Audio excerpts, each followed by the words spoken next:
Welcome again बच्चों, कैसे हो? पढ़ाई वगैरह कंटिन्यू करनी है, लापरवाही नहीं करनी है। बच्चों कल हम पढ़ रहे थे मेथड ऑफ चार्जिंग या आवेशन की विधियाँ। हमने पढ़ा था आवेशन की 3 विधियाँ हैं। फर्स्ट चार्जिंग बाय फ्रिक्शन या घर्षण द्वारा आवेशन, सेकंड थी चार्जिंग बाय कंडक्शन और कॉन्टैक्ट चालन द्वारा आवेशन, और थर्ड था चार्जिंग बाय इंडक्शन या प्रेरण द्वारा आवेशन। चलो उस चार्जिंग पर हम एक क्वेश्चन कर लेते हैं। क्वेश्चन है, प्रेरण विधि से किसी गोलीय चालक को कैसे धनावेशित करोगे? अर्थात किसी स्फेरिकल कंडक्टर को हम कैसे पॉजिटिव चार्ज कर सकते हैं किसके? इंडक्शन मेथड से। इसके लिए क्या करेंगे कि सबसे पहले हमारा वो जो गोला है जिस पर कोई आवेश नहीं है उसको हम एक कुचालक स्टैंड पर रखते हैं। ये कोई आवेश नहीं है उसके ऊपर, और कुचालक स्टैंड पर क्यों रखते हैं? ताकि वो पृथ्वी से संपर्क में नहीं रहे, नहीं तो उसका आवेश किसमें चला जाएगा? पृथ्वी में। अब हम क्या करते हैं, यदि धनावेशित करना है तो यहाँ ऋणावेशित वस्तु लाएंगे, और ऋणावेशित करना है तो धनावेशित वस्तु लाएंगे। तो हमें कैसा करना है? Positive charge. तो हम एक ऋणावेशित वस्तु ले आते हैं। अब ये ऋणावेशित वस्तु क्या करेगी? इस गोले में से यहाँ से इलेक्ट्रॉनों को प्रतिकर्षित करेगी, और जो फ्री इलेक्ट्रॉन्स हैं वो दूसरी तरफ भागेंगे। तो यहाँ कैसा आ जाएगा? माइनस क्यू आवेश। और यहाँ कैसा आएगा? क्योंकि यहाँ इलेक्ट्रॉन की कमी होगी तो यहाँ आ जाएगा प्लस क्यू आवेश। जो हमने पढ़ा था कि प्रेरण द्वारा निकट पृष्ठ पर विपरीत प्रकृति का और दूर वाले पृष्ठ पर समान प्रकृति का आवेश प्रेरित हो जाता है। ये आवेश प्रेरित हो गया। अब देखो बच्चों, ये जो 2 आवेश हैं इसमें ये तो इसके साथ आकर्षण बल से बंध रहा है, इसलिए ये तो बाउंड चार्ज है, और ये इसके द्वारा प्रतिकर्षित हो रहा है। ये इसको दूर भगाना चाह रहा है, इसको कहीं मिल जाए जाने का रास्ता तो भग जाएगा। तो ये कहलाता है मुक्त आवेश। अब हम नेक्स्ट स्टेप में क्या करते हैं कि इस गोलीय चालक को एक चालक तार के द्वारा जमीन से जोड़ देते हैं। तो ये सब कैसे जो मुक्त इलेक्ट्रॉन है, ये ऋणावेश है, ये यूं जमीन में चला जाएगा और ये यहीं रुका रहेगा क्योंकि इसके साथ आकर्षण बल से बंध रहा है। यदि आप इसको हटा दोगे तो भग जाएगा, लेकिन ये आवेश है ऋणावेश, इस धनावेश को आकर्षण बल से रोक रखा है। अब नेक्स्ट स्टेप में क्या करते हैं कि जो ग्राउंडेड किया हमने, ये जो ग्राउंडेड से जोड़ रखा है ग्राउंड, इसको कनेक्शन को हटा देते हैं। अब क्या होगा? अब चूंकि आकर्षण बल भी है, ये इसके साथ बंध रहा है। नेक्स्ट स्टेप में क्या करेंगे? इस ऋणावेशित वस्तु को भी यहाँ से ले जाते हैं। तो ये जो धनावेश है ये एक दूसरे को प्रतिकर्षित करेगा और क्या करेगा? एक दूसरे से अधिकतम दूरी पर रहना चाहेगा और पूरे चालक गोले पर समान रूप से वितरित हो जाएगा। इस तरह से हम आवेश को, इस गोलीय चालक को धनावेशित कर सकते हैं प्रेरण विधि द्वारा। और यदि ऋणावेशित करना है तो यहाँ पर कैसी वस्तु लाएंगे? धनावेशित। इस तरह से हम प्रेरण विधि द्वारा इस गोले को धनावेशित या ऋणावेशित किया जा सकता है। बच्चों, अब हमने ये तो पढ़ लिया कि वस्तुओं को आवेशित कैसे करेंगे। अब नेक्स्ट, अब कोई वस्तु पर आवेश है या नहीं है, जैसे मेरे पास जो पेन है या कोई वस्तु है वो आवेशित है या नहीं आवेशित, इसका कैसे पता लगाएंगे? तो इसके लिए एक उपकरण है, उस उपकरण का नाम है स्वर्ण पत्र विद्युतदर्शी या गोल्ड लीफ इलेक्ट्रोस्कोप। शॉर्ट बोलेंगे GLE, गोल्ड लीफ इलेक्ट्रोस्कोप। इसका नाम गोल्ड लीफ इलेक्ट्रोस्कोप क्यों है? क्योंकि इस उपकरण में 2 स्वर्ण पत्र मानी सोने की या गोल्ड की जो फॉइल होती है पतली, LL, ये गोल्ड फॉइल है। इस उपकरण की तो क्या है? GLE एक ऐसा उपकरण जिसके द्वारा किसी वस्तु पर आवेशन का या उसकी वस्तु के चार्ज होने का या नहीं होने का पता लगाया जा सकता है। उपकरण क्या कहलाएगा? स्वर्ण पत्र विद्युतदर्शी। देखो बच्चों, इस उपकरण में G एक कांच का जार है जिसमें ऐसे कुचालक कॉर्क लगा हुआ है। इस कॉर्क के अंदर से एक छड़ है धातु की, R मानी रॉड, ये धातु की रॉड लटकी हुई है। इस रॉड के नीचे के सिरे पर 2 आपकी सोने की फॉइल बराबर में लगा देते हैं, ये जोड़ देते हैं फॉइल। और जब ये फॉइल है सामान्य स्थिति में जो उपकरण अनावेशित होता है तो ये चिपकी रहती है फॉइलियों, यूं स्थिति में रहेंगी, और आवेशित होंगी तो ये एक दूसरे से प्रतिकर्षण के कारण दूर हटेगी, तो सामान्यतः इस स्थिति में रहेंगी। और जैसे ही फॉइलों का आवेश आएगा, समान आवेश आने से ये दूर कम आवेश होगा तो इतनी हटेंगी और हटेंगी और हटेंगी, ये फैल जाती है। तो ये आपकी LL दो गोल्ड की फॉइल हैं जो बहुत पतली होती हैं। और आपका गोल्ड क्यों लिया है? क्योंकि सोने की बहुत ही पतली पन्नी बनाई जा सकती है। और आपका डी क्या है? एक धातु की डिस्क है। और एफ एल्यूमिनियम की और जो फॉइल है जो इस उपकरण की सुग्राह्यता बढ़ाने के लिए लगा दी जाती हैं। अब इस पर कैसे लगाते हैं वस्तु के आवेशन का पता? हम किसी आवेशित वस्तु को लाएं तो इस चकती से जब संपर्क कराएंगे तो चूंकि यह आवेश और इस पर अभी फिलहाल कोई आवेश नहीं है तो आपका कौन सा मेथड? चालन विधि काम आएगी। और चालन विधि से इस छड़ का आवेश इस डिस्क पर, इस रॉड पर, इन फॉइलों पर फैलेगा। और जब इन दोनों फॉइलों पर समान प्रकृति का आवेश आएगा तो एक दूसरे से प्रतिकर्षित होंगी और एक दूसरे से दूर हटेंगी, फैलेंगी, इसका डाइवर्जिंग होगी, ये फैलेंगी। ठीक, तो यदि इन पत्तियों में जो पहले चिपक रही थी यदि इसको टच कराने से ये दूर हटती हैं, इसका मतलब यहाँ कोई आवेश था और उस आवेश के कारण ये आवेशन हो गया और ये क्या होगी? पत्तियां फैलने लगी। ज्यादा फैल रही हैं तो ज्यादा आवेश है, कम फैल रही हैं कम आवेश है। तो इससे आवेश का पता लगा।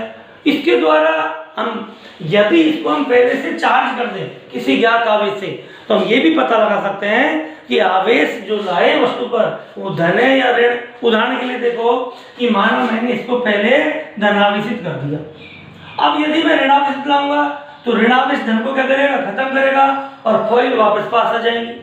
और यदि पहले से ही धनावेशित है और धनावेशित ला के टच कराता हूं तो पत्तियां और फैलेंगी। इस तरह से इसके द्वारा किसी वस्तु पर आवेश की प्रकृति का भी पता लगाया जा सकता है। तो ये उपकरण क्या है?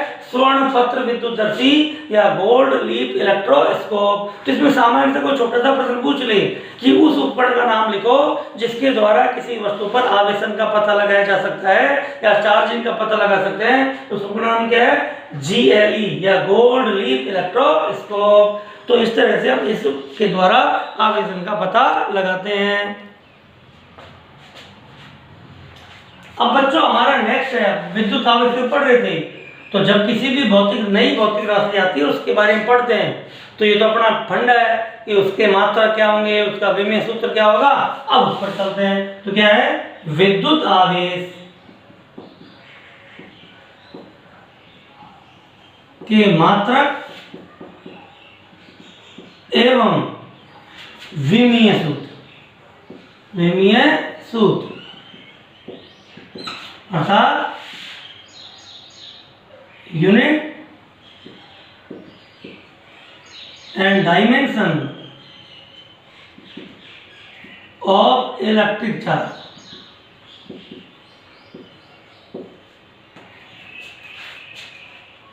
विद्युत आवेश का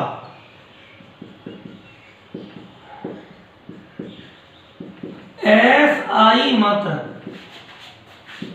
कूलाम, शॉर्ट किसे लिखेंगे? C से। कूलाम होता है। तो क्या होता है इसके SI यूनिट? कूलम C होता है। अब आप सोचते हो सर एक कूलाम कितना होता है?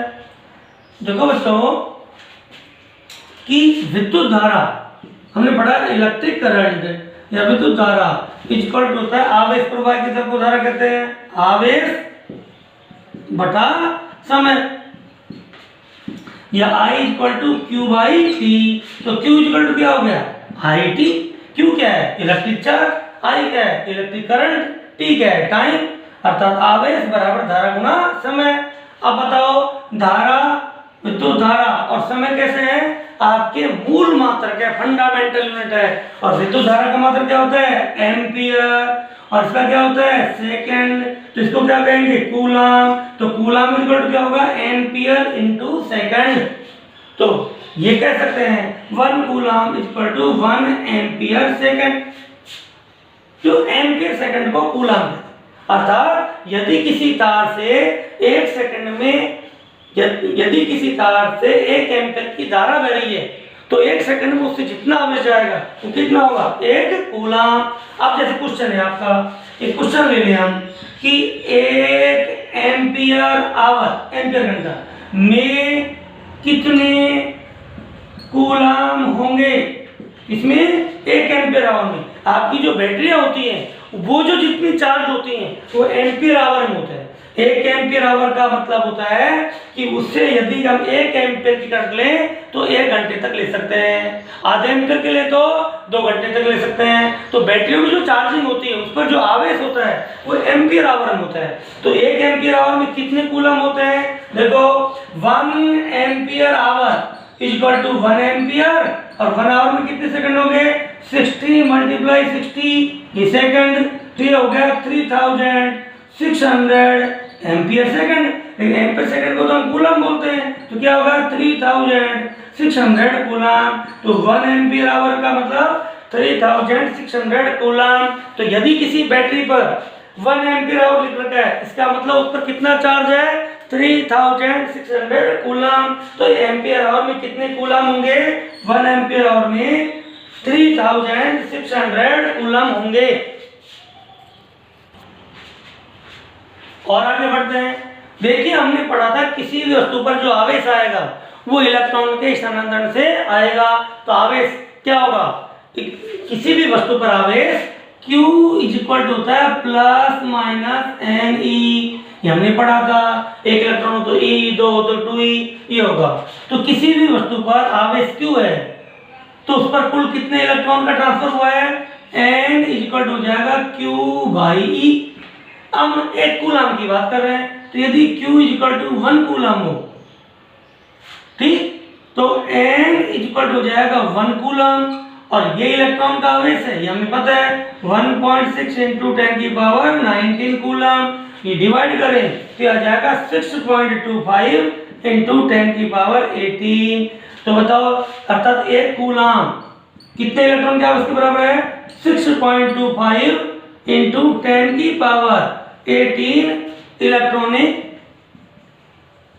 चार्ज, अर्थात सिर्फ 6.25 × 10⁻18 इलेक्ट्रॉनों पर जो आवेश होता है वो 1 कूलम आवेश के बराबर है। ठीक, इसका मतलब आप देखो 625 के आगे 16 जीरो लगाएंगे तो आपका 1 कूलम आवेश कोई छोटा आवेश नहीं है, ये बहुत बड़ा आवेश है।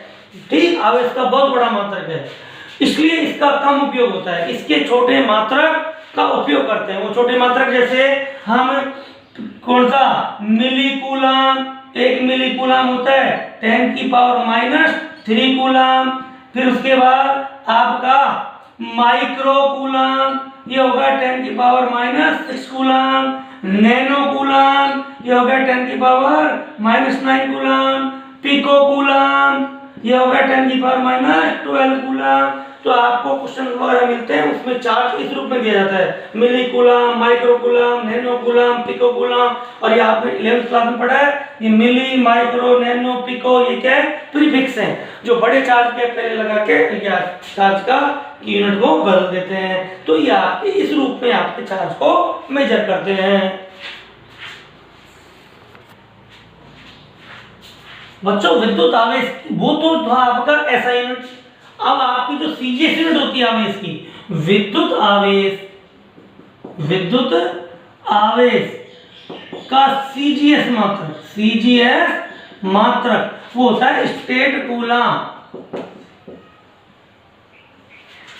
या उसको हम ESU मतलब होता है इलेक्ट्रोस्टैटिक यूनिट होता है।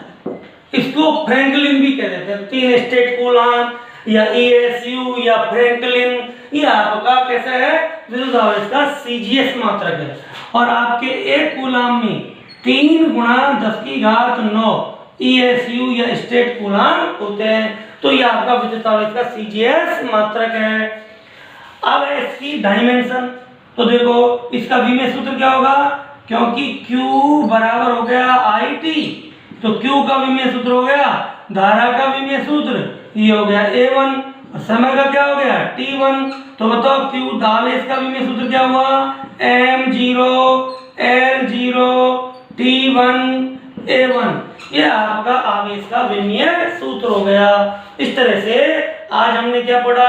आज मैंने पढ़ा किसी गोलीय चालक को हम प्रेरण विधि द्वारा कैसे आवेशित कर सकते हैं। उसके बाद हमने क्या पढ़ा? GLE गोल्ड लीफ इलेक्ट्रोस्कोप, क्या उसकी स्ट्रक्चर या उसका कंस्ट्रक्शन संरचना है और कैसे उसके द्वारा आवेश ज्ञात कर सकते हैं। विद्युत आवेश के SI मात्रा और उसका CGS मात्रक, उसकी डायमेंशन और SI मात्रक जो एक कूलाम है उसका मान बताया था कि एक कूलाम में कितने इलेक्ट्रॉन होते हैं, या एक कूलाम 1 एम्पीयर सेकंड के बराबर होता है। Thank you.